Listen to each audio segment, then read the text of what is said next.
चंद्रग्रहण सूर्यग्रहण जेव्हाही लागतं तेव्हा त्याचा प्रभाव सामान्य मनुष्यावर 9 तास अगोदरच सूतकाचा प्रभाव पडतो. म्हणून जेवण खाण अगोदरच आटोपून घ्यावं.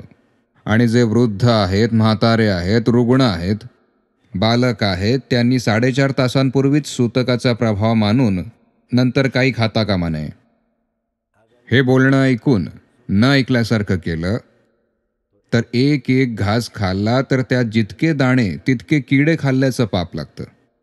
आणि चंद्रग्रहण सूर्यग्रहणाच्या सूतकात अन्न खाणारी किंवा मैथून करणारी आणि अन्य भोग भोगणारी व्यक्ती हजारो वर्ष नारकीय योन्यांमध्ये भटकते.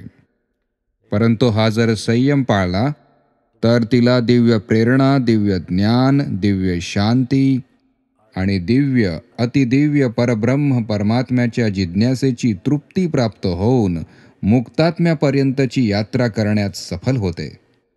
तर हे जे धर्माचे पालनाचे नियम वगैरे सांगितले गेले आहेत त्यामुळे आपला विकास होतो, संयम होतो. तर ग्रहणादरम्यान काय नाही करायचं? निद्रा नाही करायची. जर ग्रहणाच्या वेळी झोपून राहिलात तर रोग वाढतील. संभोग केला तर डुकराची योनी. जर लघवीही केली ग्रहणादरम्यान तर दारिद्र्य वाढेल. ठकवलं तर सर्पाची योनी मिळेल. आणि खाल्लं जास्त आणि शौचाला वगैरे झाली तर कृमी रोग होईल. आणि ग्रहणादरम्यान एखाद्या जीवाला मारलं तर हत्येचं पाप लागेल. नारकीय योन्यांमध्ये जावं लागेल. ग्रहणाच्या वेळी भोजन आणि मालिश केली तर कुष्ठरोग्यांना तुम्ही पाहताच. एखाद्या जन्मात त्यांनी ग्रहणाच्या वेळी मालिश केली असेल अथवा भोजन केलं असेल तर कुष्ठरोगाचं दुःख भोगावं लागतं. परंतु ग्रहणादरम्यान मौन राहिलात, जप केला, ध्यान केलं तर अनंत पट फळ मिळतं. हजारो पट, 10,000 पट फळ मिळतं जप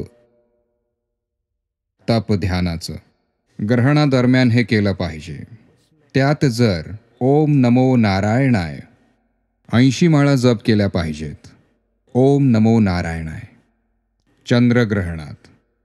आणि ब्राह्मी घृताचा स्पर्श करून मग ते चंद्रग्रहणानंतर सेवन करावं.